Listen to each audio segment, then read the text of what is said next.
हम Newton's law कर रहे हैं। न्यूटन्स लॉ में हमारे पास दो टाइप के क्वेश्चन आएंगे बेटा। एक क्वेश्चन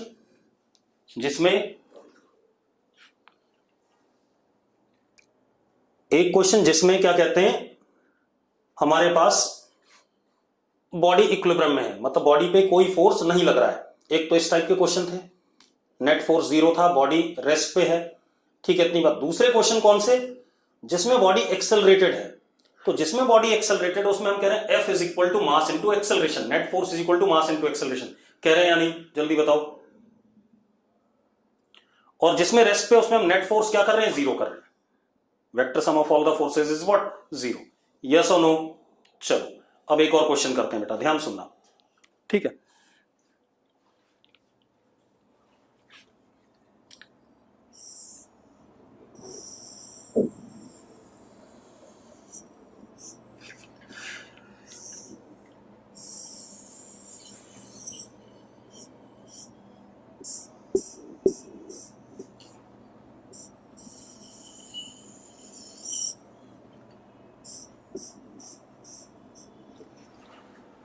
टू आइडेंटिकल स्फेयर्स, ठीक है, इतनी बात। ईच ऑफ रेडियस 10 सेंटीमीटर, दोनों का रेडियस क्या है, 10 सेंटीमीटर। क्लियर, इतनी बात। क्वेश्चन ध्यान सुनो। Two identical spheres, each of radius 10 centimetre, ठीक है। Mass of each sphere is m, mass of each sphere is m। कहानी क्या है, ये दोनों स्फेयर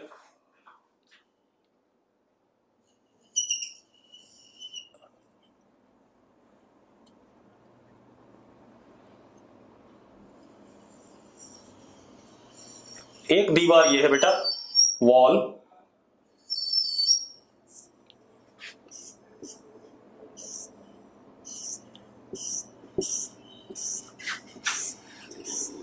एक दीवार, एक ये ग्राउंड है, वॉल 1 ग्राउंड, और ये दूसरी दीवार है।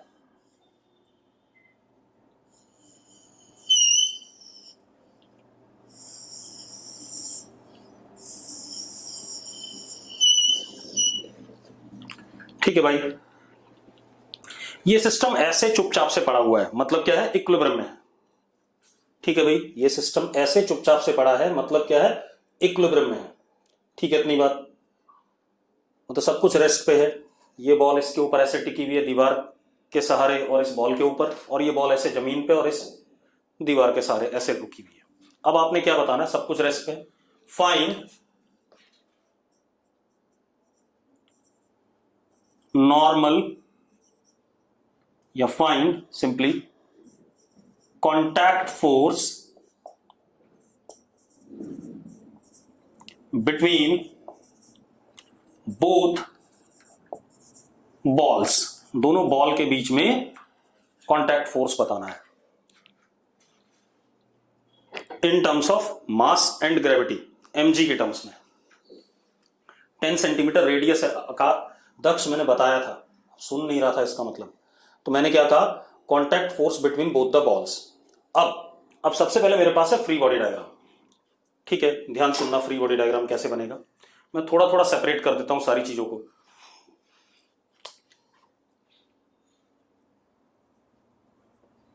मैंने बॉल 1 ये बना दी,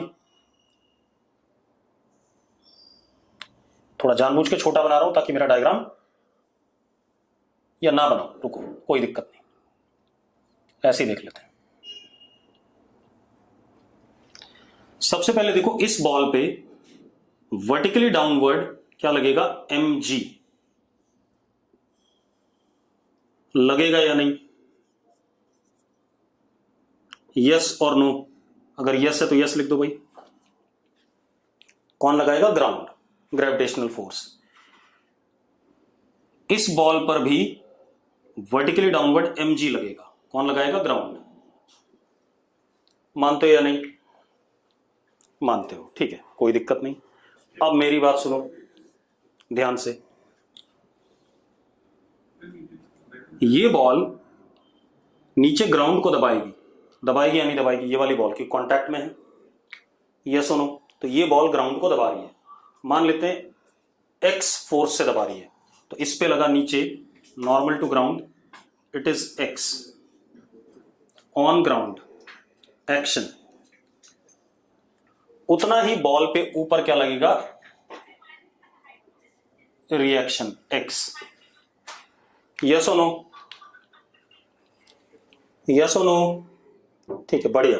अब मेरी बात सुनो, ये बॉल क्या ग्राउंड को दबा रही है? ये वाली बॉल, जल्दी बताओ, ऊपर वाली बॉल क्या ग्राउंड को दबा रही है? नहीं दबा रही है, बिल्कुल सही बात है। अब लेकिन ये बॉल अपने इस बॉल को दबा रहा है कि नहीं दबा रहा है? जल्दी बताओ। दबा रहा है। कैसे दबाएगा? नॉर्मली दबाएगा। तो एक काम करो, आपने यहां पर एक इमेजिनरी सा टेंजेंट, कॉमन टेंजेंट बनाओ। कॉमन टेंजेंट के जो परपेंडिकुलर होता है वही नॉर्मल होता है या नहीं, पहले बता दो। होता है, ठीक है। तो अब जरा देखो, इसने कॉमन टेंजेंट के परपेंडिकुलर क्या होगा? दोनों का रेडियस। यस और नो? कॉमन टेंजेंट के परपेंडिकुलर दोनों का रेडियस आएगा कि नहीं आएगा? तो ऊपर वाली बॉल ने अपने नीचे वाली बॉल को दबाया आर से, एक्शन, तो ऊपर वाली बॉल पे उतना ही आर क्या लग जाएगा? रिएक्शन। लगेगा कि नहीं लगेगा? लगेगा या नहीं? बढ़िया। अब आप एक चीज देखो,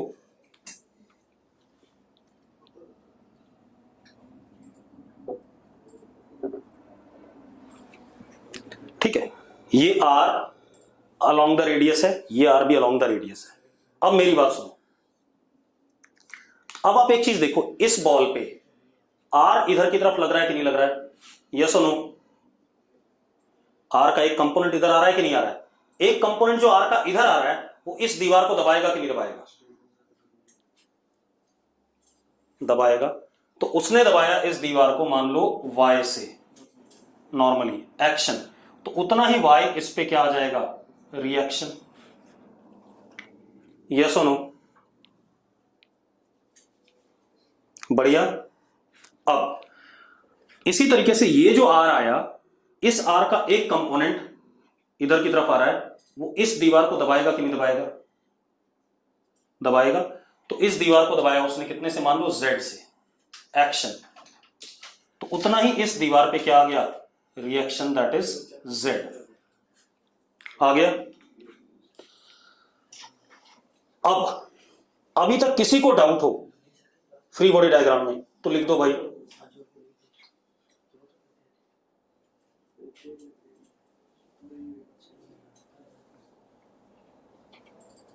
ऑल क्लियर, ठीक है।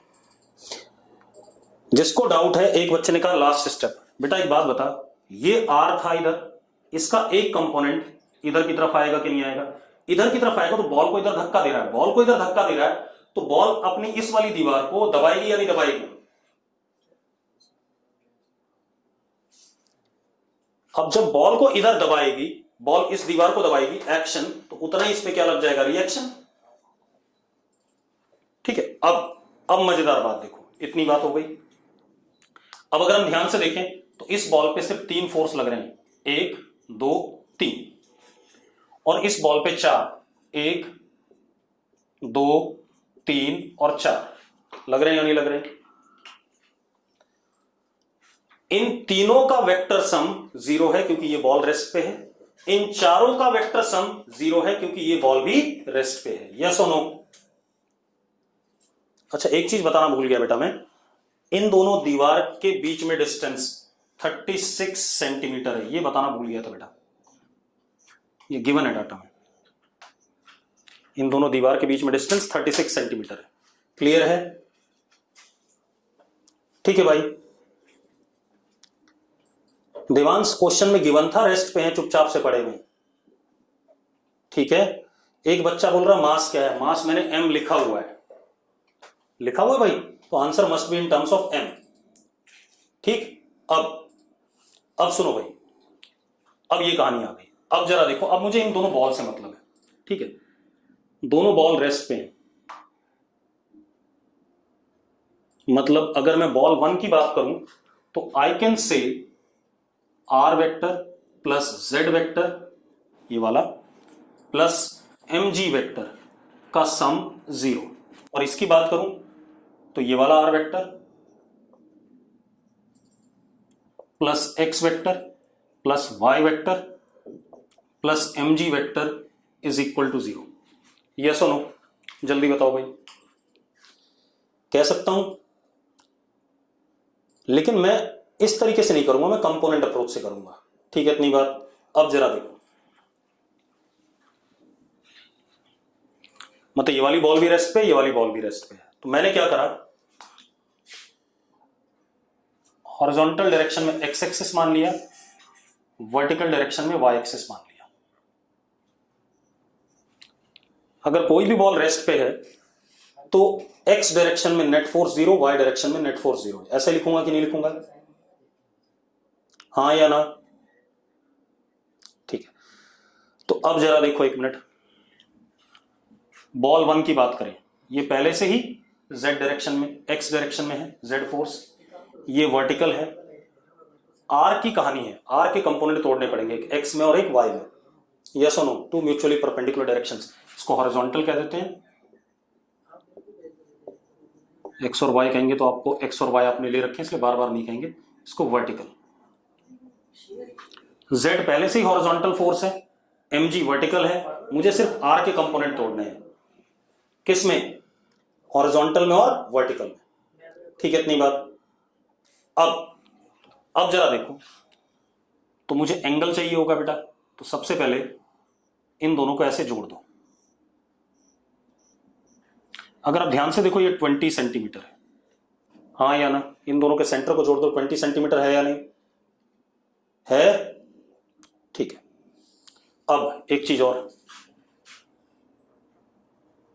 ये वर्टिकल है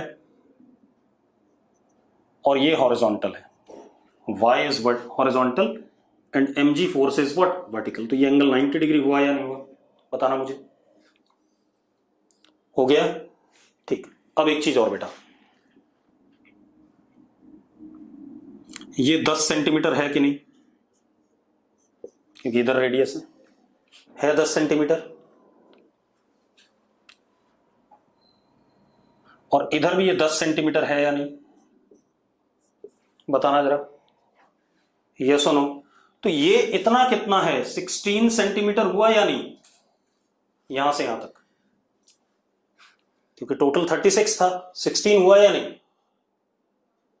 ठीक है, और ये 20 है 20। तो अगर मैं इस एंगल को थीटा कहता हूं तो जरा देखो, cos theta is 16/20, that is cos theta is 4/5, that is theta 37 degree. Yes और नो? ये 37 डिग्री हुआ बेटा, तो ये हो गया 53 डिग्री। मानते हो या नहीं? बस अब खेल खत्म, अब कुछ नहीं बचा। अब अगर हम ध्यान से देखें, इसके कंपोनेंट्स लेते हैं 1 वाले के, तो 1 वाले के लिए mg वर्टिकली डाउन है पहले से ही, z हॉरिजॉन्टल है पहले से ही, z वाला फोर्स। r की बात करें तो जरा ध्यान से देखो बेटा, ये एंगल 53 है या नहीं? जल्दी बताओ। r cos 53 वर्टिकल डायरेक्शन में,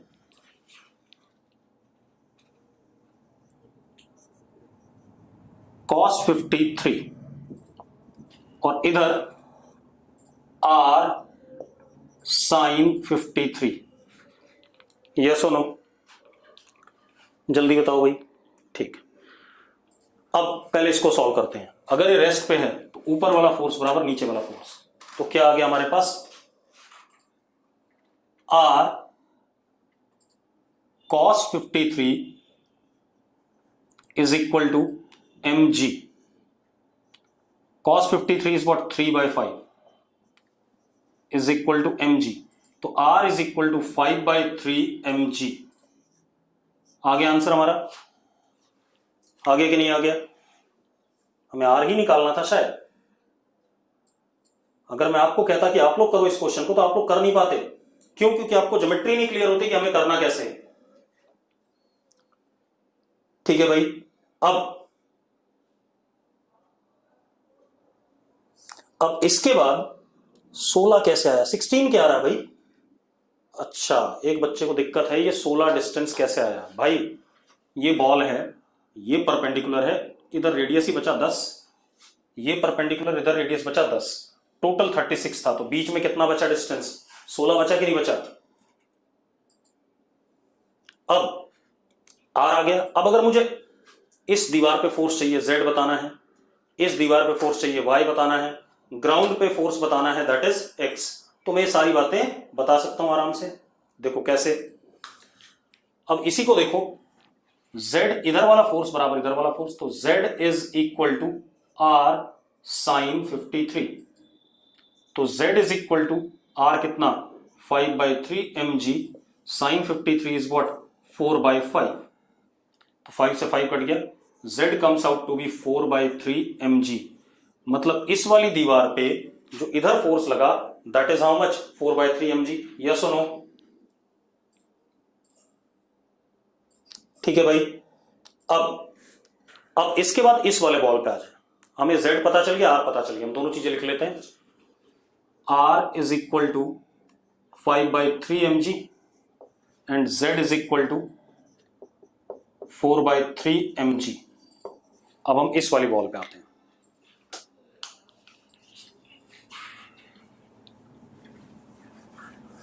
सेकंड बॉल की बात करें, हालांकि आंसर हमारा आ चुका है। अब एक बच्चे को यह समस्या है कि r का कंपोनेंट इधर r cos 53 कितना आया। सेजल दोहन, सेजल बेटा r का कंपोनेंट y एक्सिस पे 53, y एक्सिस के साथ कितना एंगल बना रहा है सेजल? ये बताइए जरा। सेजल कितना एंगल बना रहा है y एक्सिस के साथ? फटाफट। तो भैया अगर किसी एक्सिस के साथ कोई वेक्टर थीटा एंगल बनाता है तो उस एक्सिस पे कंपोनेंट r cos थीटा ही होता है उसका। अब आ जाओ इस पे आ जाओ। इसको अगर देखें तो ये एंगल 37 है, तो बेटा ये एंगल भी 37 हो जाएगा। हो जाएगा या नहीं हो जाएगा? जल्दी बताओ, यस और नो? या ये एंगल 53 हो जाएगा, यस और नो? चलो अब जरा देखो, mg y और x पहले से हॉरिजॉन्टल वर्टिकल है तो इनके कंपोनेंट तोड़ने की जरूरत नहीं है। तो जरा देखो, x पहले से ही ऊपर है, y पहले से ही हॉरिजॉन्टल है, mg पहले से ही वर्टिकल है। अब r का इधर की तरफ कंपोनेंट r cos 53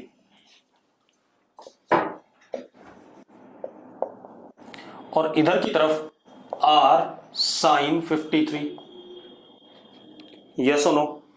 जल्दी बताओ भाई।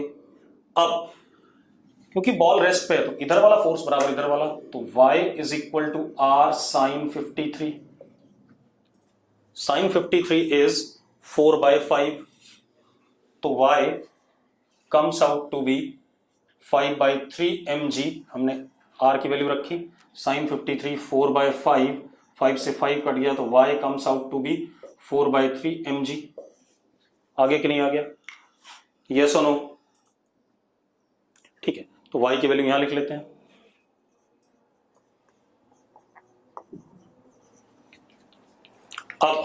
अब आ जाए हम किसके बारे में? x के बारे में।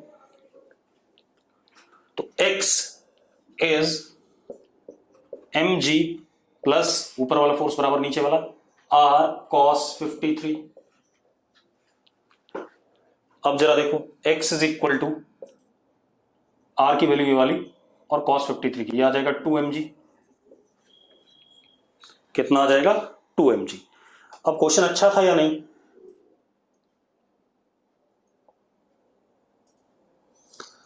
ठीक है भाई, अब हम आगे बात करते हैं। ठीक है, अगले क्वेश्चन की बात करते हैं। मिटा दें इसे। बेटा जिनका कनेक्शन टूट जाता है उनको वीडियो रिकॉर्डिंग मिलेगी और बहुत क्रिस्टल क्लियर मिलेगी। अब तो एक बार उसको चेक करना, अगर उसमें भी दिक्कत आती है तो मुझसे पूछ लेना, ठीक है? आप चिंता ना करो, उसके लिए कोई इशू नहीं है कि अगर मैं यही क्वेश्चन करता रहूंगा तो हम आगे नहीं बढ़ पाएंगे, ठीक है? अब क्या कहानी बेटा, अगला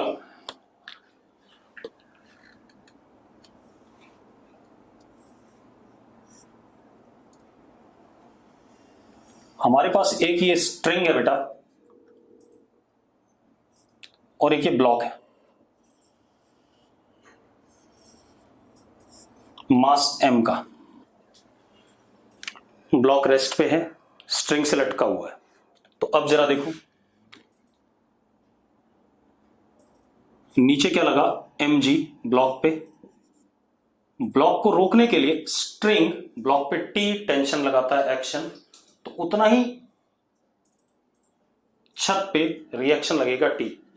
मैंने धागे का फ्री बॉडी डायग्राम नहीं बनाया, मैंने सिर्फ ब्लॉक का बनाया। ब्लॉक पे t ऊपर एक्शन, तो उतना ही छत पे क्या, रिएक्शन। अब अगर ब्लॉक रेस्ट पे है तो t is equal to mg, हमने पढ़ा हुआ है, यस और नो? ठीक है बेटा, पिछले क्वेश्चन से हट के ना नए क्वेश्चन पे आ जाओ, ठीक है? ये चीजें चलती रहेंगी। अब सुनो भाई, अब इसके बाद हमारे पास क्या है, अगला क्वेश्चन देखते हैं। ये कहीं छत है, सीलिंग, एक ये रस्सी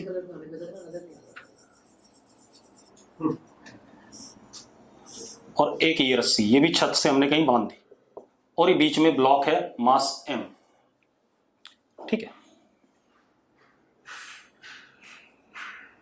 ये एंगल 30 डिग्री, ये एंगल 60 डिग्री। ब्लॉक रेस्ट पे है, चुपचाप से लटका हुआ है दोनों रस्सियों से। ब्लॉक रेस्ट पे है, चुपचाप से लटका हुआ है दोनों रस्सियों से, ठीक है? इतनी बात। अब मुझसे क्या बोला जा रहा है, find tension in both the strings. Find tension in both the strings. Block rest पे है, चुपचाप से दोनों रस्सियों से, tension in both the strings. तो अब सबसे पहले देखो, वर्टिकली डाउनवर्ड इस पे क्या लगेगा, mg।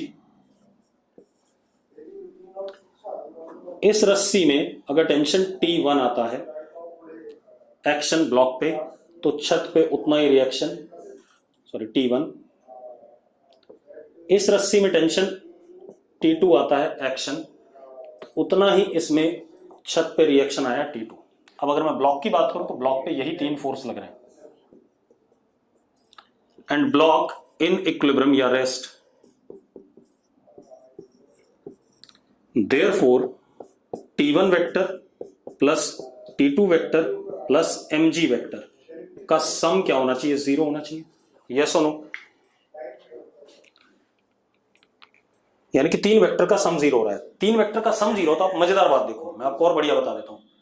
इन दोनों का सम mg के बराबर आए और mg के अपोजिट आए, ऐसा ही है या नहीं? आप देखो, अगर मैं यहीं पे लिख के दिखाऊं आपको, T1 plus T2 is equal to minus mg, मतलब इन दोनों वेक्टर का सम mg के बराबर आ रहा है मैग्नीट्यूड में, लेकिन mg के अपोजिट, यानी कि ऊपर आना चाहिए ऐसे, यस और नो? अब कोई बात नहीं, मैं इसको भी कंपोनेंट से करूंगा, मैं वेक्टर प्योरली नहीं लगाना चाहता ज्यादा, मैं कंपोनेंट ही लगाऊंगा। तो ये हमारा हॉरिजॉन्टल और ये हमारा वर्टिकल, ठीक है भाई? अब कंपोनेंट से ले लेंगे। अगर हम वर्टिकल बनाएं, ये वर्टिकल हो गया और ये हॉरिजॉन्टल बनाइए। अगर मैं कंपोनेंट बनाऊं तो देखो जरा, नीचे mg, ठीक है? इधर आ गया T1 cos 30, इधर आ गया T1 sin 30। सेम वे इधर T2 cos 60 और इधर आ गया T2 sin 60। अगर ये सबको क्लियर है तो यस लिख दो एक बार फटाफट। सबको क्लियर है तो यस लिखो फटाफट, बढ़िया। अब मेरी बात सुनो, T1 cos 60 is 1/2 is equal to T1 cos 30 T1 √3/2, sorry इधर T2 है, 2 से 2 कट गया, T2 is equal to T1 √3। ये स्टेप सबको क्लियर है? अगर क्लियर है तो यस लिखो। ठीक है, अब ऊपर वाला फोर्स बराबर नीचे वाला फोर्स, अब ऊपर वाला बराबर नीचे वाला करते हैं बेटा, तो T1 sin 30 यानी कि 1/2 plus T2 sin 60 that is √3/2 is equal to mg। अब मैं T2 की वैल्यू T1 √3 यहां डाल देता हूं, तो T1/2 plus T1 √3 into √3 3/2 is equal to mg। तो कितना आ गया बेटा? T1 is mg/2। आगे कि नहीं आ गया? यस और नो? T1 इज mg/2 आ गया, T1 mg/2 आ गया बेटा। T1 की वैल्यू डाल देते हैं बेटा यहां पर, तो क्या आ गया? T2 is mg √3/2। क्लियर है? क्लियर है भाई? अगर क्लियर है यस लिख दो। अब जरा देखो, अब एक और काम करते हैं।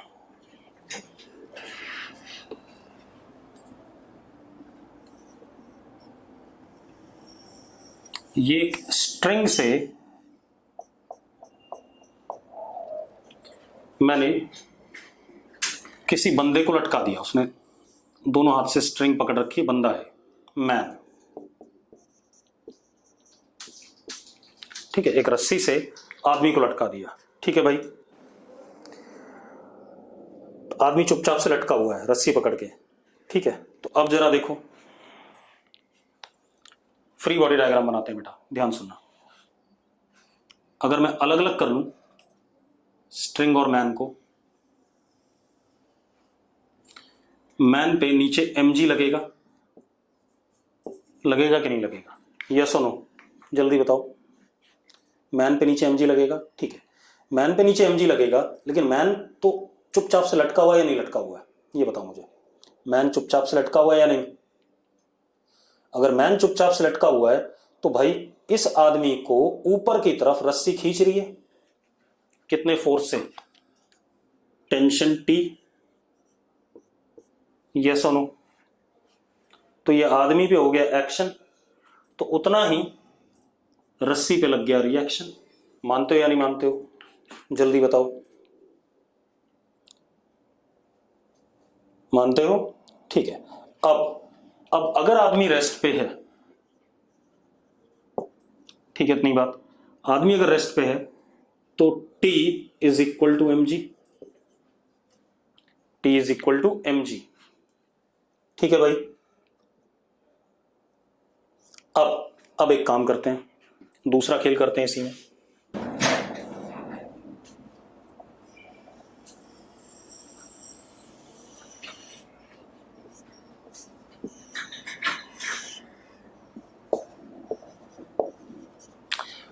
आदमी ने रस्सी पकड़ रखी है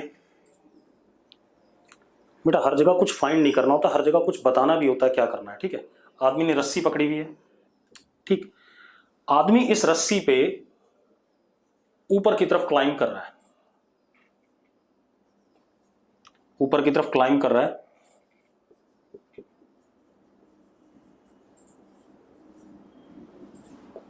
विद कांस्टेंट वेलोसिटी और वेरी स्लोली, और मैन एट रेस्ट। ये तीनों केसेस एक ही हैं, बता रहा हूं कैसे। मैंने क्या कहा? मैन रस्सी पे ऊपर की तरफ धीरे धीरे चढ़ रहा है, या कांस्टेंट वेलोसिटी चढ़ रहा है, या रेस्ट पे है, चढ़ नहीं रहा है, ऐसा मान लेते हैं। तो इसके लिए क्या टेंशन आएगा रस्सी में? Then tension in string. Free body diagram again.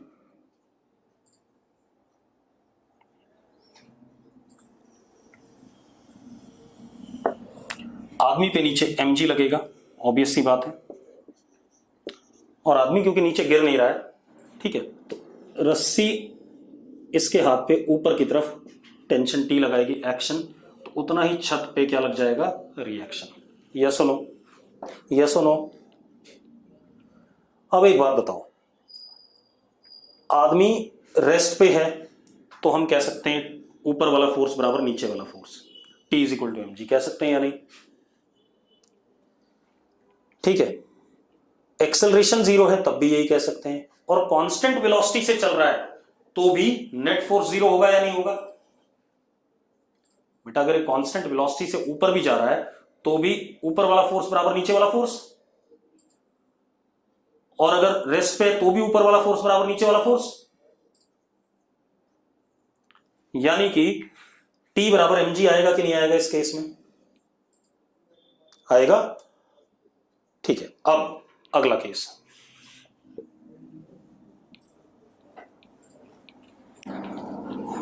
अगला केस क्या है?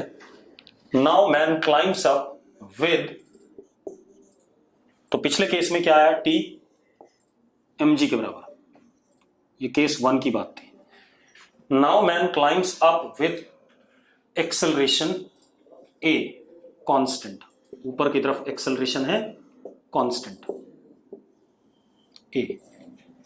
अब रस्सी में टेंशन कितना आएगा? फ्री बॉडी डायग्राम तो यही बनेगा, आदमी पे नीचे mg, आदमी को ऊपर चढ़ाने वाला रस्सी फोर्स लगाएगा T, ठीक है, इतनी बात एक्शन, तो उतना ही छत पे क्या, रिएक्शन। इतनी बात क्लियर सबको? बेटा वेरी स्लोली वाला भी एक्सेलरेशन 0 माना जाता है, ठीक है। अब ये क्लियर है इतना सबको? ठीक है, अब मेरी बात सुनो। अब अगर हम आदमी की बात करें तो आदमी पे ऊपर फोर्स लग रहा है T, नीचे mg, इसको ऊपर चलाने वाला कौन, T, रोकने वाला कौन, mg। Net force is equal to mass into acceleration, तो T comes out to be mg plus a। Yes और नो? mg प्लस a, ठीक है, इतनी बात। यानी कि tension increases when man climbs up with acceleration, हाँ या ना? ठीक है, तो मैं क्या कह सकता हूं, T increases when man is accelerated upward. ठीक है भाई। देवांश गंभीर, समझ नहीं आया। देवांश क्या समझ नहीं आया ये बताना मुझे। आदमी का free body diagram clear? Devansh फटाफट बता। तो भैया आदमी का फ्री बॉडी डायग्राम क्लियर है, तो ऊपर वाला फोर्स माइनस नीचे वाला force is equal to mass into acceleration. Net force is equal to mass into acceleration होता है या नहीं होता है? तो भैया मैंने सॉल्व कर दिया, T आ गया, आ गया या नहीं? देवांश गंभीर,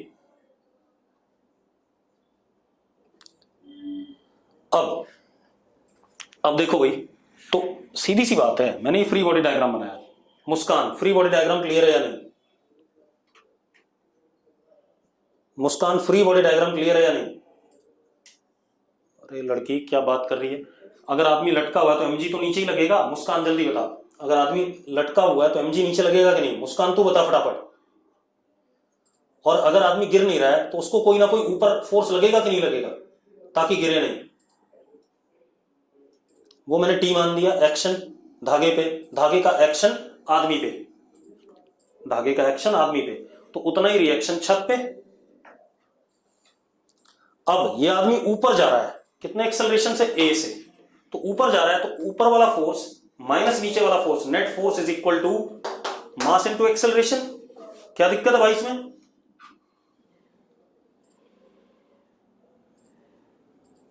ठीक है, अब तो T बढ़ गया अगर आदमी एक्सेलरेटेड ऊपर है। अब एक और चीज देखते हैं,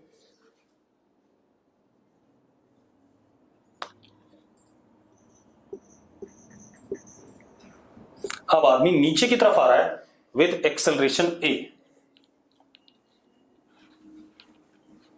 अब आदमी नीचे की तरफ आ रहा है विद एक्सेलरेशन A। अब जरा देखो, फ्री बॉडी डायग्राम तो यही रहेगा। अब आदमी को नीचे लाने वाला कौन? mg, रोकने वाला कौन?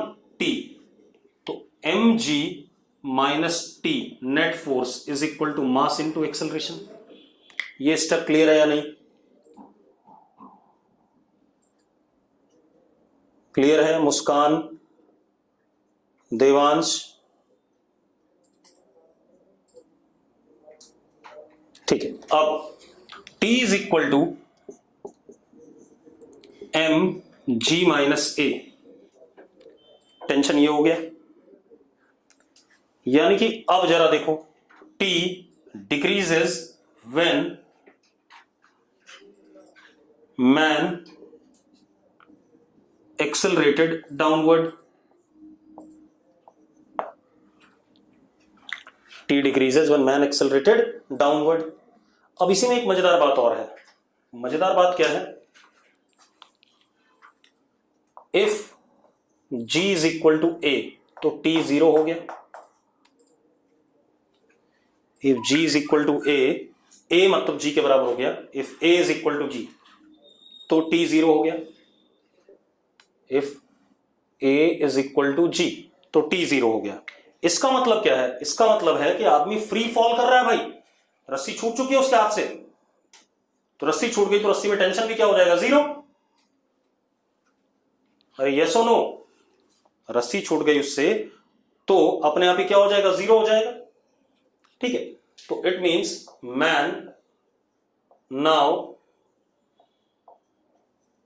अंडरगोइंग फ्री फॉल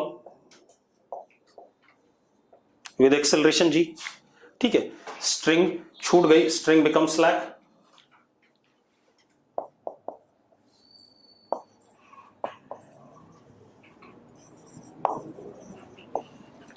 हाँ या ना? अब थोड़ा और बात करते हैं बेटा।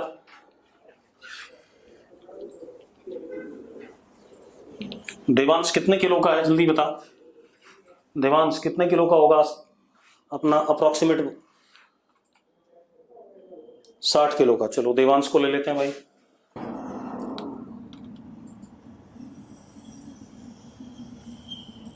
एक रस्सी है, इस पे देवांश को लटका दिया मैंने। Mass of Devansh 60 kg।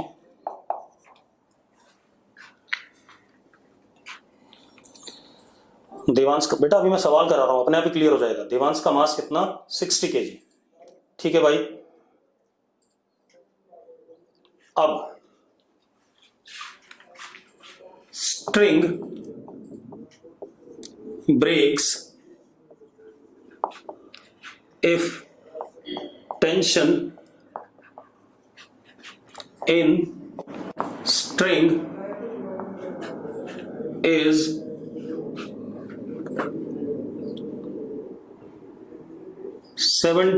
greater than 720 Newton।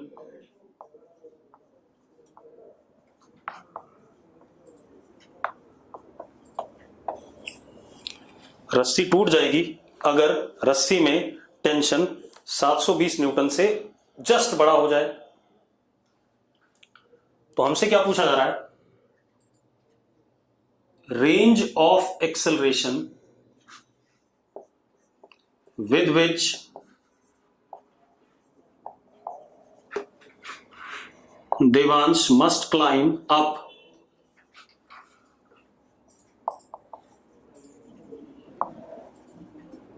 so that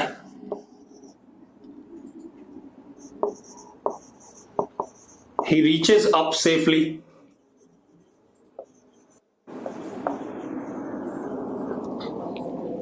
मैंने क्या बोला आपसे? एक्सेलरेशन की रेंज जिसके लिए देवांश सेफली ऊपर पहुंच जाए, क्लाइम कर जाए। अब मेरी बात सुनो, ध्यान सुनना भाई। खेल क्या है? अगर टेंशन रस्सी में 720 से बड़ा होगा तो रस्सी टूट जाएगी।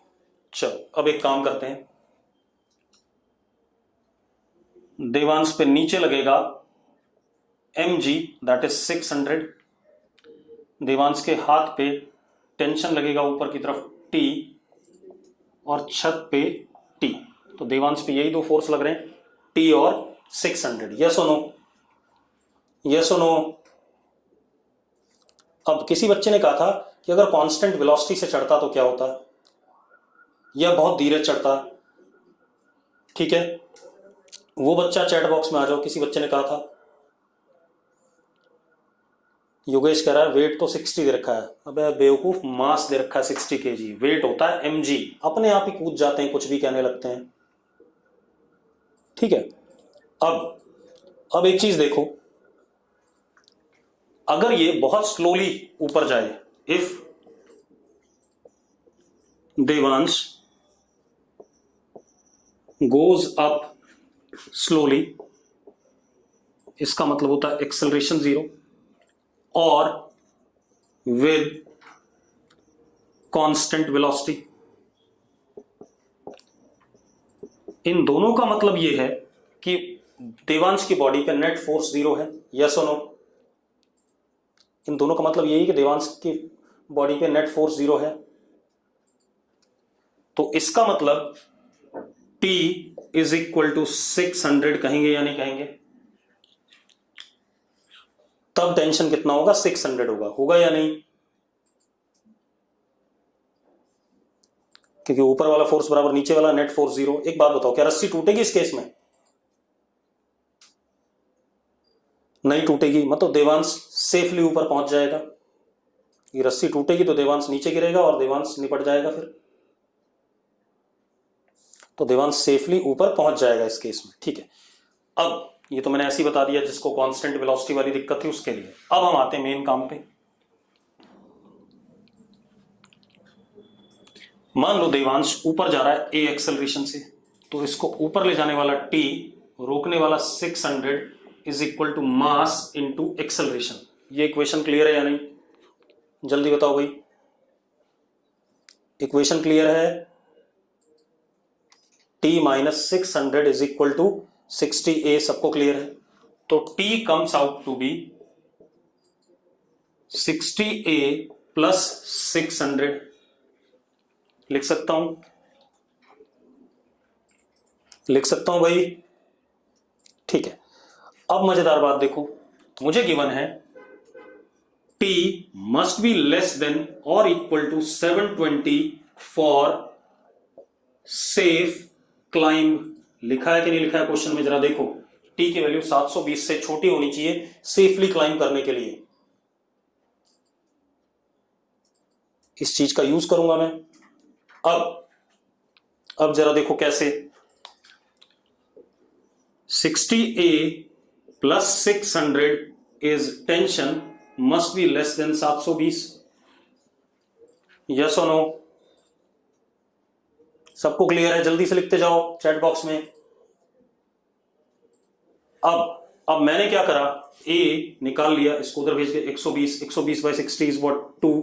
तो A must be less then what 2, मतलब ऊपर की तरफ एक्सेलरेशन 2 से छोटा होगा तो रस्सी नहीं टूटेगी और आदमी चुपचाप से सेफली ऊपर क्लाइंब कर जाएगा।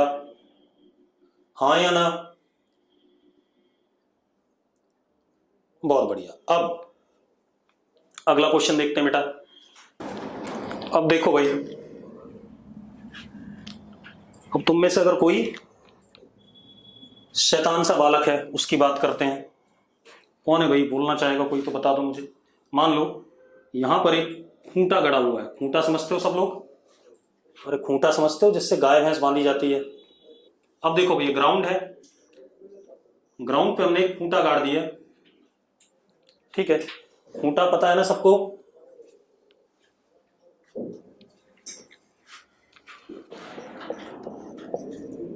देख भाई, ये तो मेरा हाथ। ठीक है, 11634 राघव चावला। अभी कॉल करूंगा 2 मिनट के अंदर तुझे, चिंता ना कर। जब मैं बार बार बोल रहा हूं हैंड रेज नहीं करना है, तो तू हैंड रेज करके क्या दिखाना चाहता है, और तुझे अभी कॉल आएगा क्लास खत्म होते ही, चिंता ना कर। नोट कर लिया मैंने।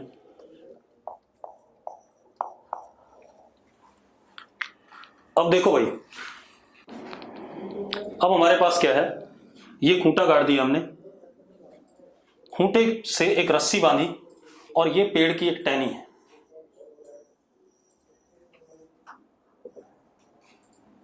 फिक्स्ड होती है टहनी, पेड़ में अटैच फिक्स्ड है। ठीक है, इस खूंटे से एक रस्सी बांधी ऐसे, और उस रस्सी को दूसरी साइड ऐसे लटका दिया।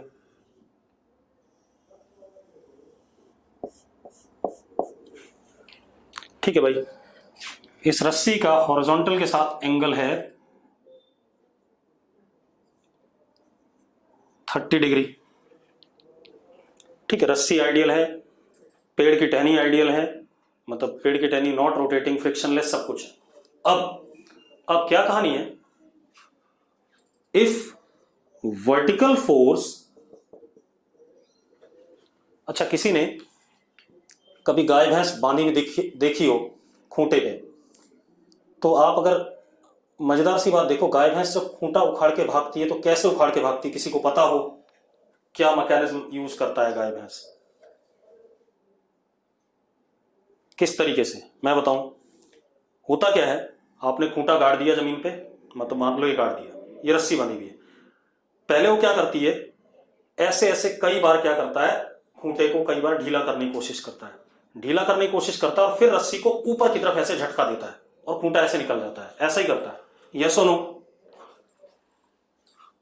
ऐसे ही करता है ना। ठीक है, अब मुझे क्या बोला गया, इफ वर्टिकल फोर्स, खूंटे को अंग्रेजी में पैग कहते हैं, ठीक है, तो इसको पैग कह रहा हूं, if vertical force on peg is greater than 360 newton, खूंटे को अंग्रेजी में पैग कहते हैं, और अगर vertical force greater than 360 newton हो गया ऊपर की तरफ, देन पैग कम्स आउट। अब यहां पर मैंने मान लो किसको लटका दूं भाई, कौन लटकना चाहेगा, जल्दी बता दो, कौन लटकना चाहेगा, तेजस को लटका देते हैं। ठीक है, अब यहां पर हमने तेजस को लटका दिया, suppose mass of Tejas is 60 kg, तो what must be acceleration of Tejas vertically upward so that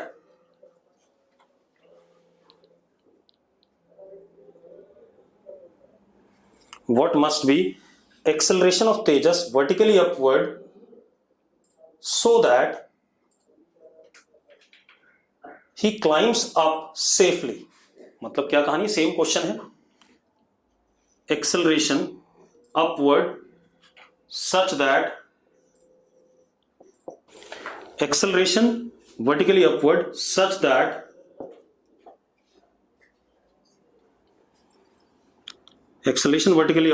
that Tejas climbs up safely।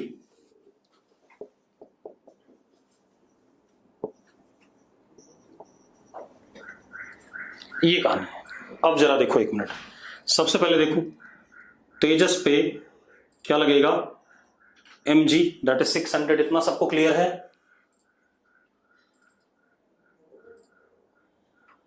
ठीक है, अब स्ट्रिंग, क्योंकि तेजस लटका हुआ है, स्ट्रिंग तेजस पे ऊपर की तरफ फोर्स लगाएगी टी एक्शन, तो उतना ही स्ट्रिंग पे रिएक्शन लगेगा। अब स्ट्रिंग पे through out the string tension same जाता है, तो यहां भी टी, तो यहां भी टी, ये फ्री बॉडी डायग्राम क्लियर है कि नहीं, ये खूंटे पे टेंशन टी एक्शन, तो उतना ही धागे पे रिएक्शन, क्लियर है सबको। अब एक चीज देखो, इस टी के दो कंपोनेंट, एक इधर की तरफ टी cos 30 और ऊपर की तरफ टी sin 30, खूंटे को उखाड़ने वाला ये कंपोनेंट है, यानी वर्टिकली अप, यस और नो, यही दिया है मैंने आपको। तो मैंने क्या कहा, फॉर सेफ क्लाइंब